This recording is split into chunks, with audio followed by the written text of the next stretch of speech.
Hello. Today I thought it would be a good opportunity to show how we can look at past historical events to know where we're going in gold and silver.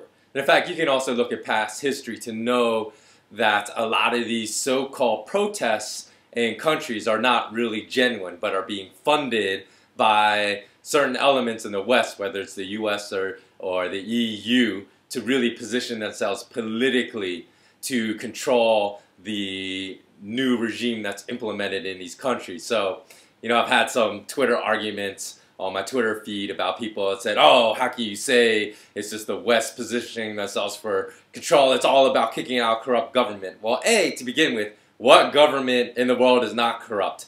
That is the equilibrium that all governments gravitate to, is corruption and maintaining that status quo of corruption, and anything that works against that, they're going to gravitate towards maintaining that. So by definition, you kick out a government, it's going to be corruption. But the key is understanding that kicking out this corruption is not necessarily about freedom, although that's how a lot of these regime changes are implemented. They're implemented in the name of freeing the people.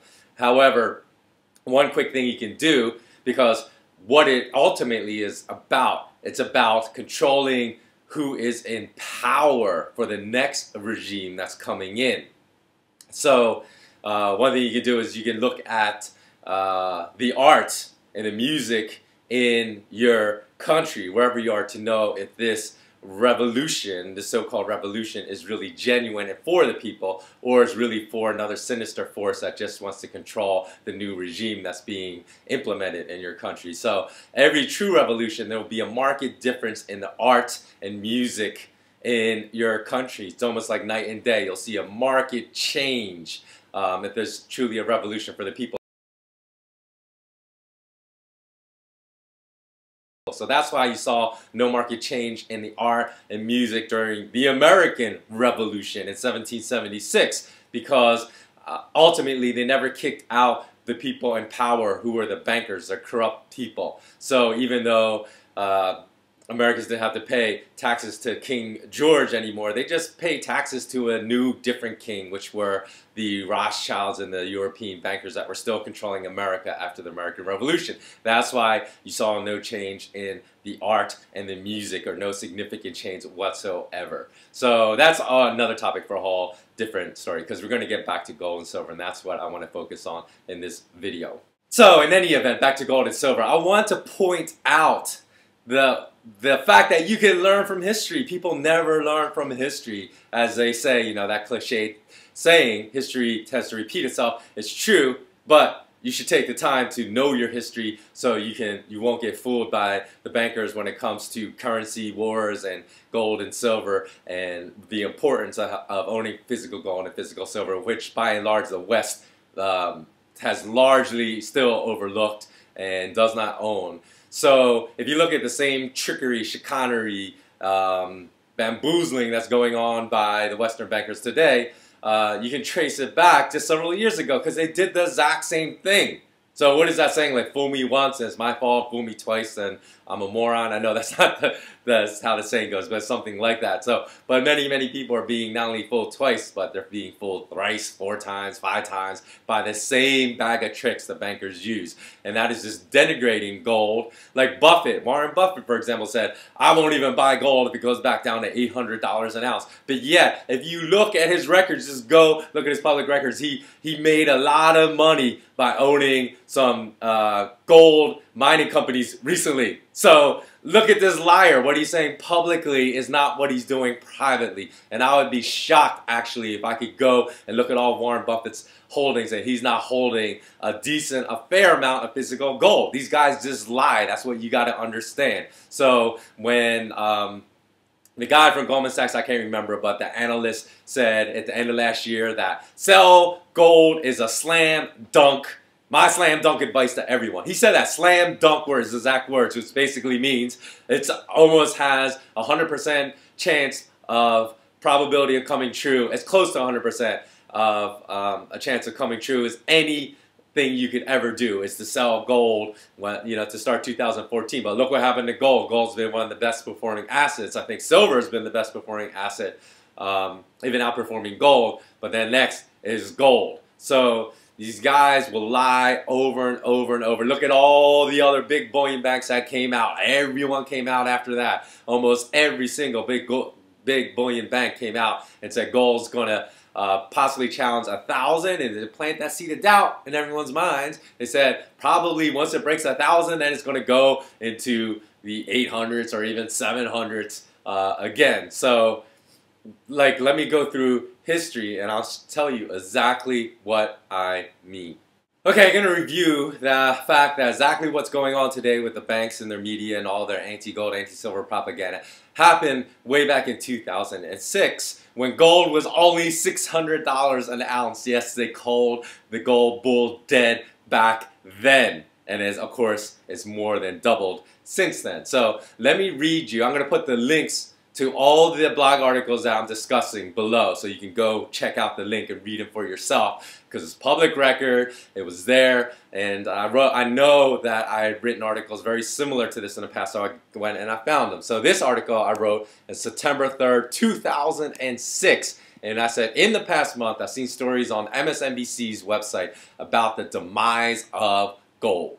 I've read stories in major media about the demise of emerging markets. Now, does that sound familiar at all to you? It's the exact same story they pitched to start 2014, that the gold bull was dead. You better not buy in because it was a dead cat bounce. It's going to just crash back into triple digits again. What do they say about emerging markets? They say, oh, but although there's a concerted effort by the Bank for International Settlements and all the other central banks, they coordinated collapse of emerging markets currencies to drive what? All the money back into the US dollar to prop up a dying US dollar. That's exactly what was going on in 2006 when they're selling you the demise of emerging markets, demise of gold, to try to drive the fools back into the US dollar, or keep the fools that are holding US dollars and prevent them from converting them into real money of physical gold and physical silver. So I went on and said, well, that's why I've dug well below the surface to get to the bottom of things. Gold is volatile, sure, but don't confuse volatility with risk.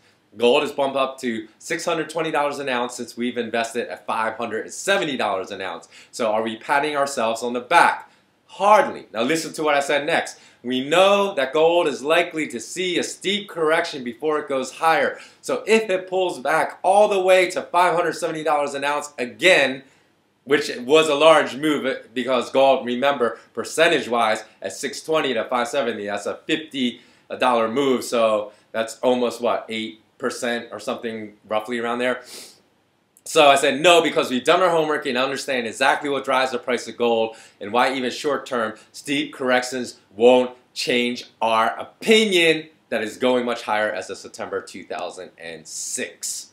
So note what was going on, because even back then, because people forget that gold was still being heavily manipulated by bankers, and after a very steep run higher to $620 an ounce, I knew that they were going to raid and attack it through their paper derivatives markets, even though that's a fake price of gold and not the same price of gold in physical markets, and that attack was coming. So I warned people, when that attack happens, do not flee. Do not sell your gold. Do not sell your silver. Just look at it as a buying opportunity to add more to your stack on lower prices. And of course, what happened? Just 2 weeks later, on September 16th, gold was rated by the bankers. It started dropping, and so this is what I wrote on my blog on September 16th again, which I'll put the link to that article below. I said, everywhere in the media, you have pundits saying that the commodities bull run is over. I said, including even chief global economists of major investment firms and banks like Stephen Roach of Morgan Stanley.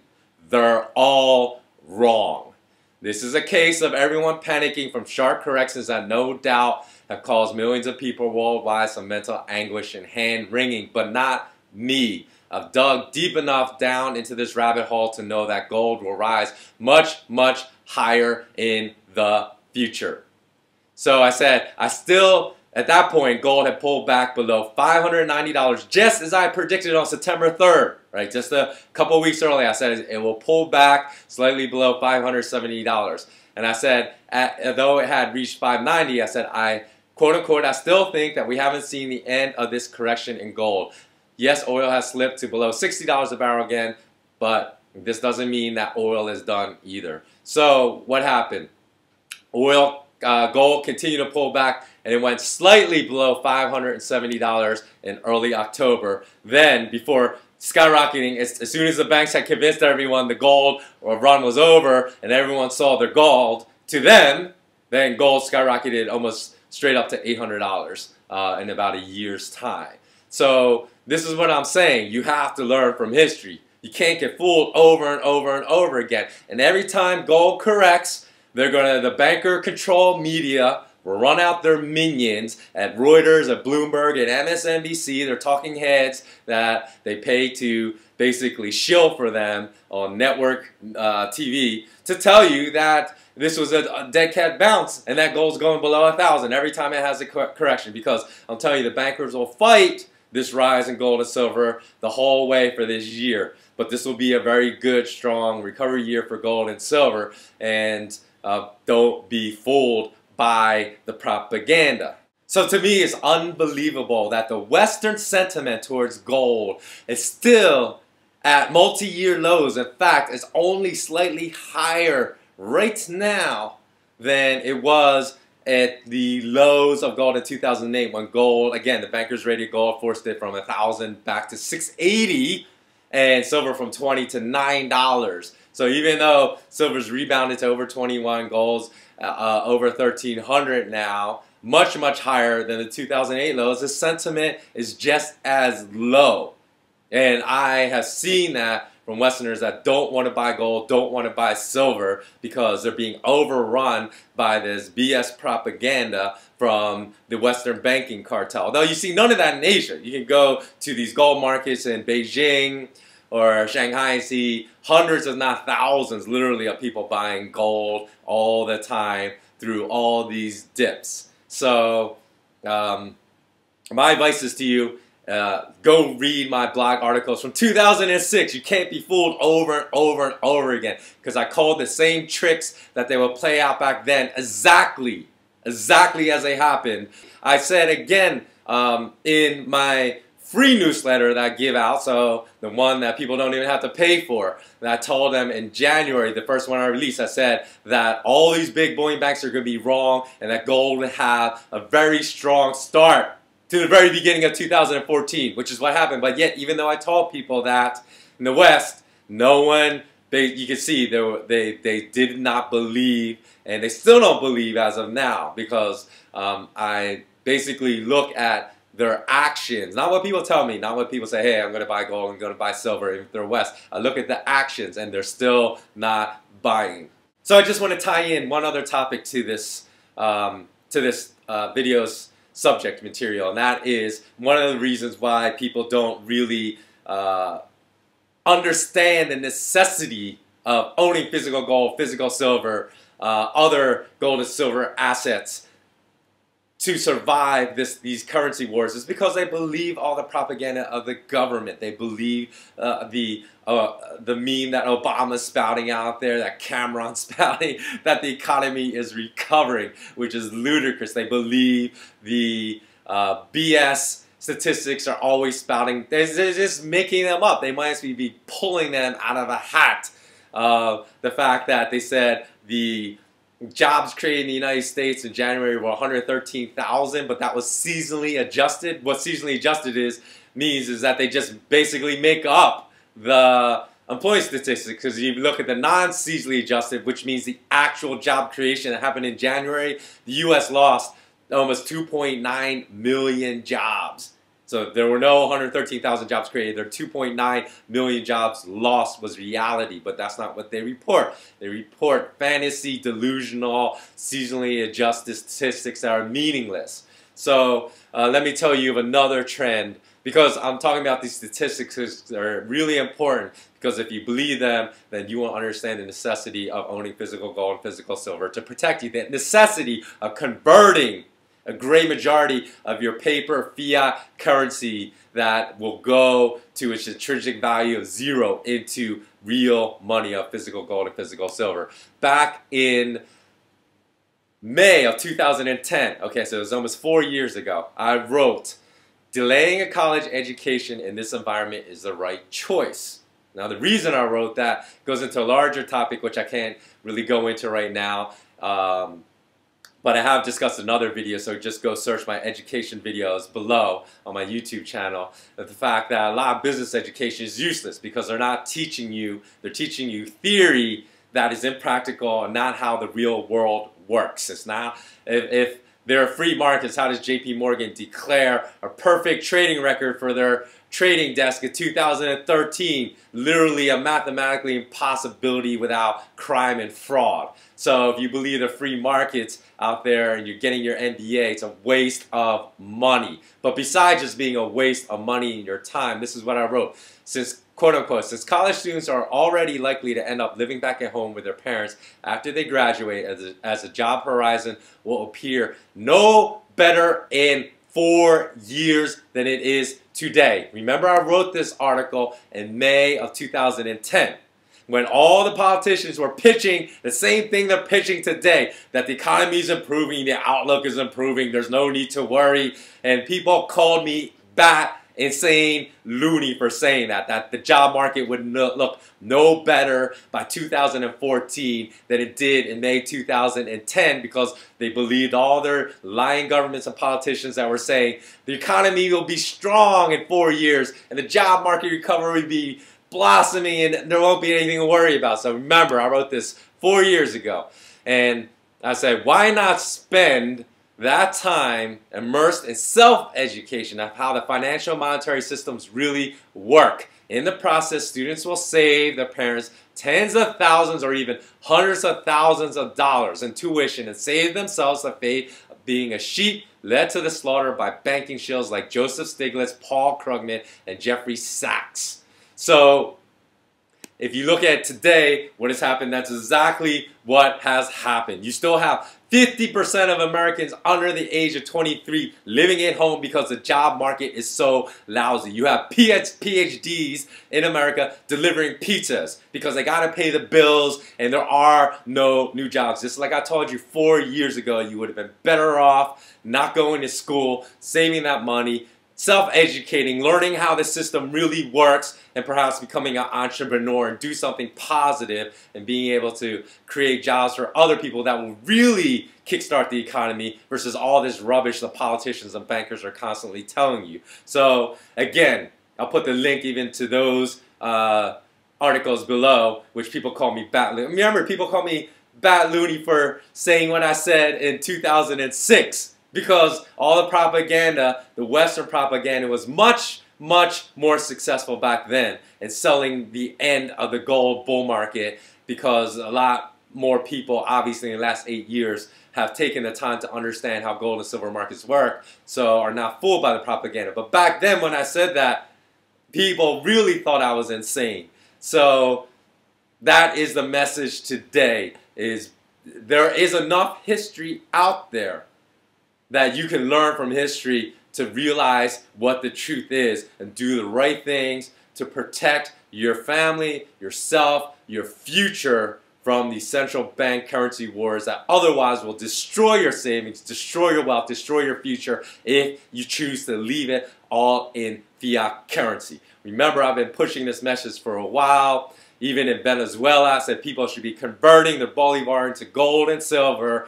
And people say, hey, when things really deteriorate, that's when I'll do it. But the fact is, when that happens, it's too late. Because look, the Venezuelan bolivar fell 40%. Look at the Ukraine. Nobody wants Ukrainian money anymore. So if you don't have the foresight to do it before it happens, it's going to become too late. And for people that are waiting for some kind of clue to hit them in the face to convert their paper, worthless fiat currency into real gold and real silver, by the time that you realize you need to do this, I'm telling you, it's going to be too late because there will be no physical gold or physical silver that you can get your hands on. So, again, if you learn anything from this message, or even if it's making you question what the industry standards are out there, what the bankers are saying, if it's making you question what or your previous beliefs, please pass this video on to all your family and friends. Share it on Google+, forward the link to friends, because we need to raise awareness and education. Again, thanks for watching as always, and remain intensely curious. So long.